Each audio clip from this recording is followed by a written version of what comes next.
So in the last class, I think we just went through about the derivation, which is an important derivation, right? It is nothing but magnetic field on the axis of a circular current loop. Okay. So before starting with the next, that is application of Ampere's law. So just we will have a recap of last class. Okay. So as you know that you have a current carrying loop. Okay.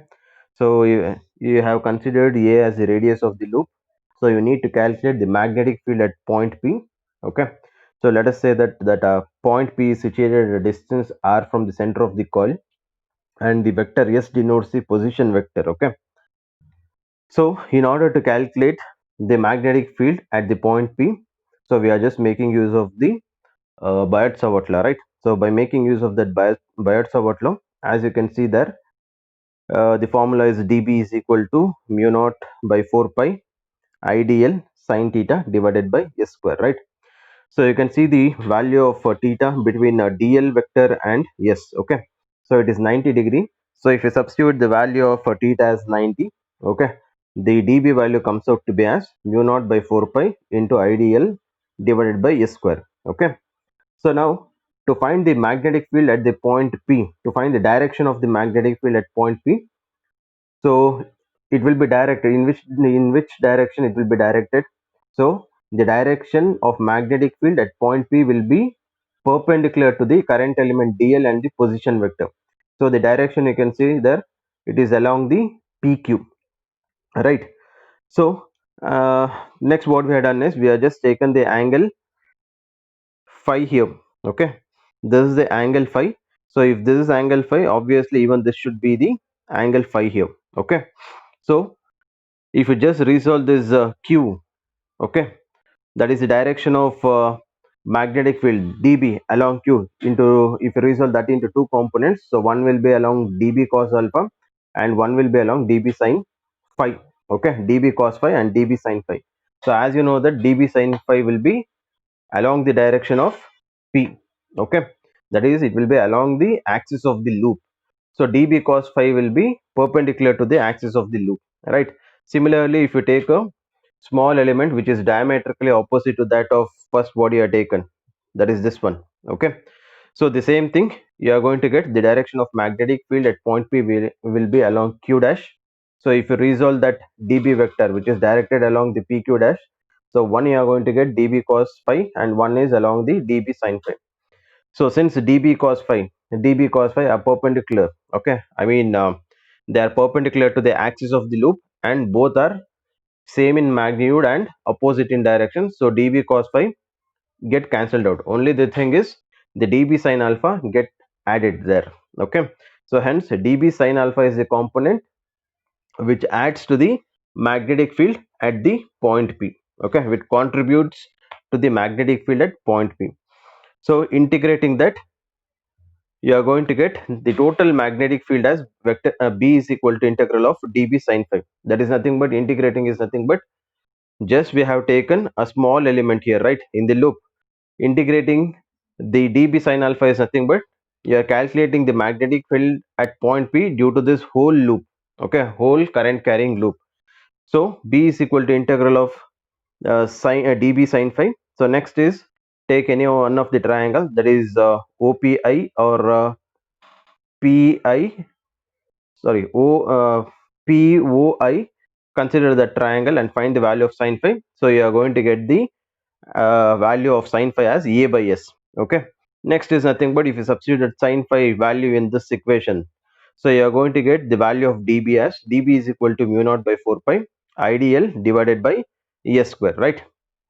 So next what you are going to get is taking the value of dB as mu naught divided by 4 pi IDL by S square. Substituting this equation, you are going to get B is equal to mu naught divided by 4 pi IDL divided by S square into A by S. So A by S is nothing but the value of sin phi. Next, since mu naught is nothing but what, permeability, okay, and I are the current, that is constant. So what happens to that is, if this mu naught and I are constant, the S and A, the radius, A is the radius, right, radius of the loop, and S is the position vector to the element there. Okay, So what happens with that?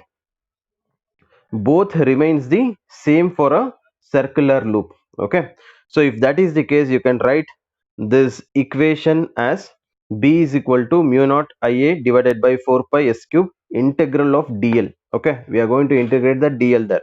So integration of dl is nothing but circumference of the circle or the loop. Okay, so that is nothing but written as 2 pi a. So hence the value of b comes out to be as mu naught ia square divided by 2s cube. Next is nothing but, yeah, if you take the value of s as, okay, by making use of this, applying this Pythagoras theorem to this triangle POI. Okay, so if you want to calculate the value of s, the s value comes out to be as r square plus a square to the power of 1 by 2. So substituting that value of s in this equation, you are going to get b as b is equal to mu naught ia square divided by 2 into r square plus a square to the power of 3 by 2. As you can see that the direction of magnetic field is along the positive x-axis. You can see the direction. Okay, so the same thing in terms of vector form can be written as vector b is equal to mu naught ia square divided by 2 into r square plus a square to the power of 3 by 2 into I cap. Okay, so this is the expression. Okay, suppose if you consider there are more number of turns. Okay, let us say that there are n number of turns. If that is the case, you are going to multiply the equation by n there. Okay, so hence the equation comes out to be as b is equal to mu naught ni a square divided by 2 into r square plus a square to the power of 3 by 2. Okay, so there is a next case, that is nothing but what happens if r is equal to 0. If r is equal to 0 means you are going to calculate the magnetic field at the center of the loop. Okay, if that is the case, the r value is 0, so hence the equation reduces to b is equal to mu naught ni a square divided by 2a cube. The rest of the things are mathematics. You have a square in the numerator, a cube on the denominator. Cancelling out that, you are going to get b is equal to mu naught ni divided by 2 pi a cube. Okay, so this is regarding the derivation. Okay, next we just went through about the statement, I think, right? The statement of the Ampere's circuital law. So just I'll read out that it states that the integral of the magnetic field b around any closed loop is equal to the mu naught permeability constant times the total current I threading or passing through the circuit. Okay, suppose consider that if you want to calculate the magnetic field, whenever you take a conductor, straight conductor, as you know that the magnetic field will be in a circular loop, circular closed loop, right? So in order to calculate the magnetic field at any point on that loop, so how we are going to express? Okay, the magnetic field at any point on that loop is nothing but equal to mu naught into the amount of current passing through the wire. Okay, so you can see here, this is the loop, this is the loop, and this is the conductor. Okay, so this is the conductor here. So you can see between this magnetic field and the loop, the medium is nothing but air, right? Correct.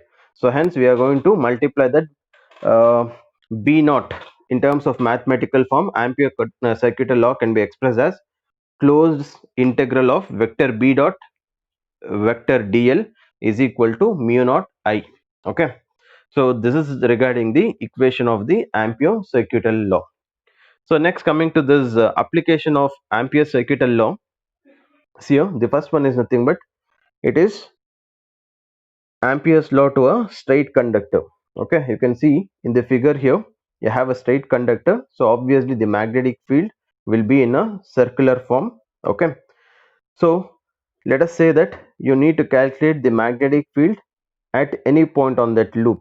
So how we are going to calculate? Let us take r as the r as the radius of that loop. Okay, if r is the radius of that loop, I is the current flowing in the upward direction. So how we are going to calculate the magnetic field at that particular point? So just what we are going to do is we are going to take the current element. Okay, we are just going to take the element there. Okay, if we take an element which is denoted by dl vector, and just how we are going to calculate the magnetic field at that point there, at that element what we are taken. So whenever you have a, yeah, you need to calculate the magnetic field or electric field at any point. Okay, if it is not a straight line, how you are going to calculate? Just you are going to draw a tangent, right? The same way. So in order to calculate the magnetic field at this point, okay, So what you are going to do, you are going to just draw a tangent. Okay, so the tangent drawn at any point gives the direction of magnetic field. Okay, so you can see there the angle between dl, the small element, and the magnetic field is nothing but a zero. Both are along the same direction. So hence, by making use of that Ampere's circuital law, you can write closed integral of vector b dot vector dl is nothing but equal to closed integral of, since it is expressed b and dl as expressed in terms of dot product, we will express that in terms of cos. Okay, b dl cos 0 degree, that is nothing but equal to, taking b on the outside, integral of dl is nothing but equal to b into 2 pi r, that is nothing but the circumference of the circle. So next what you are going to do is, this b dot 2 pi r is nothing but equal to mu naught I. According to this, we are just find the value of the LHS of this Ampere circuital law. The value of LHS of Ampere circuital law comes out to be as b into 2 pi r. So just substitute that. So b into 2 pi r is equal to mu naught I. Okay, so hence the value of b comes out to be as mu naught I divided by 2 pi r. So this is the value of magnetic field at any point on that loop. Okay, this is how you are going to calculate the magnetic field at any point on the loop. Okay, this is the first application. So next is here, next is regarding the solenoid. Okay, if I ask you what do you mean by this solenoid, solenoid is nothing but it is an insulated copper wire wound closely in a form of helix. Okay, you can just see the figure A there. Okay, if you see the figure A, it is nothing but this one, where the insulated copper wire will be wound in the form of helix like this. So this is a solenoid. Okay, and this loops, or we call this one as turns. Okay, this is called as turns. Okay, so this is called as a solenoid. So whenever they ask what is solenoid, you need to say that a solenoid means an insulated copper wire wound closely in the form of helix. Okay, so next is nothing but you need to calculate the magnetic field inside a long straight solenoid. Okay, so if this is the solenoid here, you need to calculate what is the magnetic field at the center of the solenoid. Okay, at the center of the solenoid you need to calculate the magnetic field inside or center we call. So to find that, see here, what we are going to do is, just I'll read out that theory part. Consider a very long solenoid having n turns per unit length. Let I be the current flowing through the solenoid. Okay, see here, what they have said is, let us take a solenoid. Okay, a very long solenoid where n is the number of turns per unit length. What do you mean by this number of turns? Turns is nothing but this one, right? Okay, per unit length is what? For 1 meter of length, n is the number of turns. Okay, so they have said that let n be the number of turns per unit length of the solenoid. Let I be the current flowing through that solenoid they have considered. The next thing is, figure B shows that the magnetic field inside the solenoid is almost uniform, strong, and directed along the axis of the solenoid and zero outside it. Okay, so see here, if you take the solenoid, okay, you can see here this is the cross section of the solenoid. Okay, so in order to find the magnetic field inside the solenoid, what we are going to do is, we cannot calculate it directly. Okay, so what we are going to do is, we are going to make use of this Ampere's circuital law. As in the last class itself I have said that Ampere's circuital law is only valid for a closed circuit. Okay, so hence figure B shows the cross sectional view of a solenoid. Okay, so you can see here, this is the cross sectional view where this dotted lines, okay, you can see the dotted lines in the figure, right? So the dotted lines shows that the magnetic field is directed away from the paper. Okay, whereas this cross line shows that the magnetic field is directed towards the paper. Okay, and you can see inside the solenoid the magnetic field is almost uniform, we say. Okay, inside the solenoid, the magnetic field is almost the uniform. So you need to calculate what is the value of magnetic field inside the solenoid in terms of mathematics. So what we are going to do is, let us consider a point P inside the solenoid. Okay, so you can see in the figure, P is a point inside the solenoid. Okay, next what we are going to do, we need to apply the Ampere's circuital law. Okay, so which type of Ampere's circuital law you are going to use is, we are going to use of a rectangular type Ampere's circuital law. Okay, you can see there ABCD is a rectangular component. Okay, rectangular shape of a Ampere's circuital law, that is the closed circuit you are going to use. Okay, so this thing is nothing but similar to that of what we have studied in the electric field chapter. By making use of Gauss law, we have calculated the electric field, right? So considering the spherical shape of the Gaussian surface and cylindrical type of the Gaussian surface, right, we have considered that. By making use of that, we have calculated the electric field, right? Similarly, in this type, we are going to consider different shapes of Ampere's surface. Okay, Ampere's circuital law, and we are going to calculate the magnetic field. In particular, in this solenoid, we are going to consider the rectangular shape Ampere circuit. Okay, so you can see there ABCD is a component what we have taken. Okay, let us take L is the length of that DC. Okay, length is nothing, L denotes the length of that DC or AB you can take. So next we need to calculate the magnetic field at point P. Okay, point P is situated inside the solenoid. So let us see how we are going to calculate. So here just I'll read out. Let P be a point well within the solenoid. Consider a rectangular closed path ABCD as the Amperian loop. Okay, as I said, Amperian loop we have considered is nothing but it is a rectangular closed path. Okay, which is denoted by ABCD. According to Ampere's circuital law, what is that Ampere's circuital law says? Integral of vector B dot vector dl is equal to mu naught into total current through the loop ABCD. Okay, I denotes what there, mu naught into I, right? I denotes the total current passing through the loop, right? So we have taken a rectangular loop here. So mu naught into total current through that rectangular loop ABCD. Okay, next what we are going to do is, we need to apply this Amperian loop to each and every part. Okay, you can see here in this, in the figure, you have a components AB. Okay, just it is divided into four parts. AB is the first part, BC is the second part, CD is the third part, and DA or AD is the fourth part. Okay, so we are going to apply this Amperian law to each and every part, and we need to calculate. Okay, so now,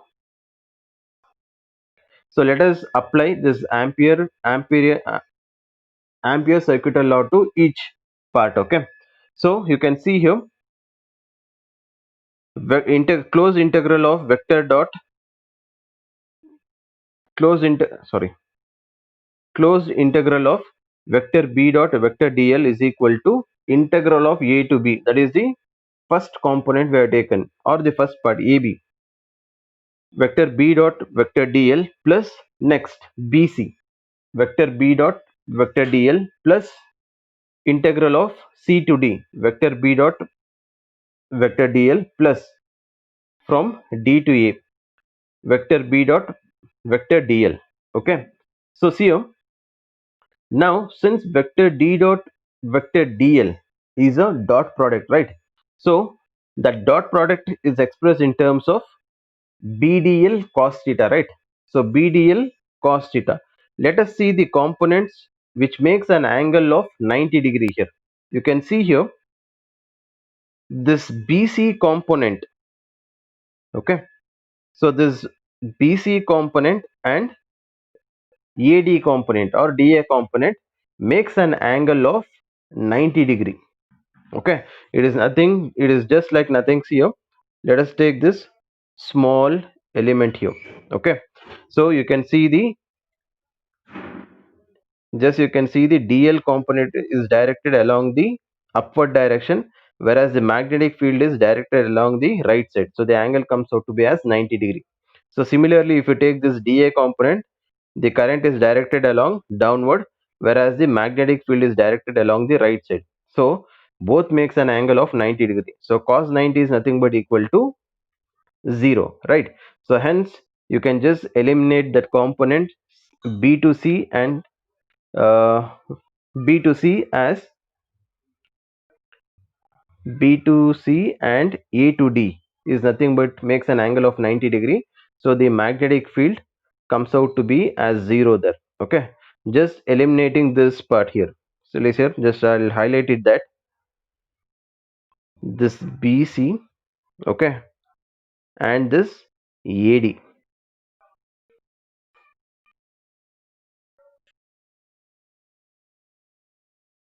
both makes a 90 degree. So both can be eliminated. Okay, so next is the left out thing is nothing but that is this one, A to B vector B dot vector dl and C to D vector B dot vector dl. So next here for this integral of C to D vector B dot vector dl, that is this component. See here this one. Okay, so for the point, okay, for the point which is outside the solenoid, so we are going to take the magnetic field is almost 0. Okay, whenever you take a point which is outside of the solenoid, it is said to be that the magnetic field outside the solenoid is almost 0. So hence this component here, which is that this integral of C to D vector B dot vector dl is also equal to 0. Now only the left out component is this one. Okay, the first component, integral of A to B vector D dot vector dl. So if you apply to that, to this Amperian circuital law, integral of vector B dot vector dl is equal to integral of A to B vector B dot vector dl. So that is nothing but in terms of cos product, you can write that one as integral of A to B BDL cos 0 degree. So cos 0 is 1, right? So taking out that B outside, integral of that A to B, okay, integral of A to B dl is equal to B into L, you can write, correct? So what is the integration of dx? It is nothing but x, right? Similarly, the integral of dl is nothing but L. So hence the value comes out to be as BL. Okay. So next what we are going to do is just we have considered that L is the length of the side AB of a rectangular loop ABCD, right? So L is the length of the side AB that we have considered. Next, we have already said in the beginning of the derivation itself that let n be the number of turns per unit length, right? So the total number of turns in the length L of the solenoid. Okay, we don't know the actual length of the solenoid. So what we are going to do in order to calculate the number of turns present inside number of turns present, so just we are going to multiply that with length of the solenoid, that is nothing but n into L we are going to write. So thus the current I of the solenoid threads the loop ABCD NL times. So what you can do is the current threading through the solenoid ABCD can be written as NIL, okay, or NL into I. So if that is the case, you can just write the Amperian circuital loop, that is vector B dot vector dl value is nothing but dl, okay, BL. So BL is equal to, instead of mu I, what you are going to write? You are going to write that one as mu naught Ni. Okay. So sorry, just a minute. I just skipped off one of the step. So BL is equal to mu naught NIL. Okay. So this is the value. So you can see here L and L get cancelled out. So the left out thing is B is equal to mu naught Ni. Okay, so this is the value of magnetic field through a solenoid, or magnetic field inside the solenoid, or magnetic field at a point which is situated inside the solenoid. Okay, so this is how you are going to calculate the magnetic field in the case of solenoid. Okay, so do one thing, just go through the derivation once. Okay, just go through the explanation part, just go through the figure. Okay, just go through carefully about the cross sectional view of the solenoid, then apply the amperian circuital loop for each part. Okay, so just go through how uh, the components. Okay, where the angle theta is equal to 90 degree between this B and DL, and where it makes a 0 degree. Okay, so just go through and apply the same thing. So just find out that. Okay, just go through once. In case if you have any doubts, please let me know. Just go through for a while.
So any doubts regarding the derivation?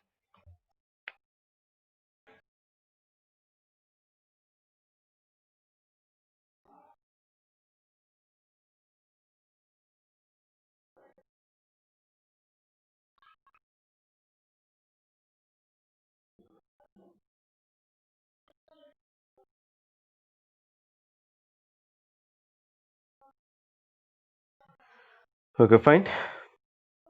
See in the figure C, you can see there the magnetic field direction. Okay, so outside you can see there it is always directed from north to south, right? Okay, you can see the direction of magnetic field, it is from north to south. Okay, whereas inside the solenoid it is always from south to north, right? So just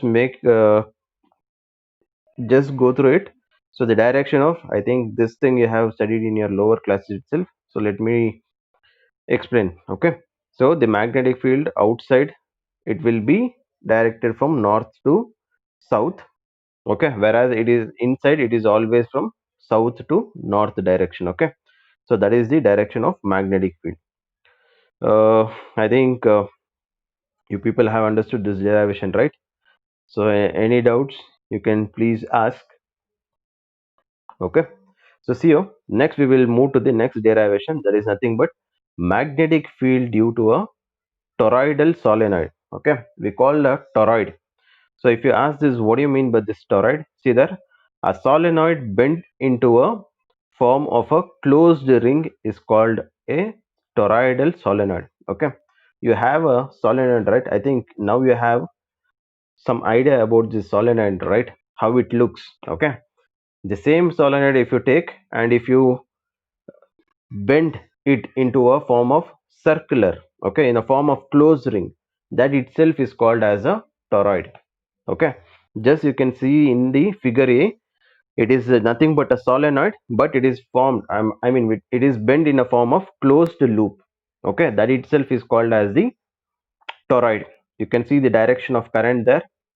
Okay, and the blue color, which is denoted in the dotted line, gives the magnetic field. Okay, always make sure, I mean be sure with the thing that inside a solenoid always the magnetic field will be a uniform.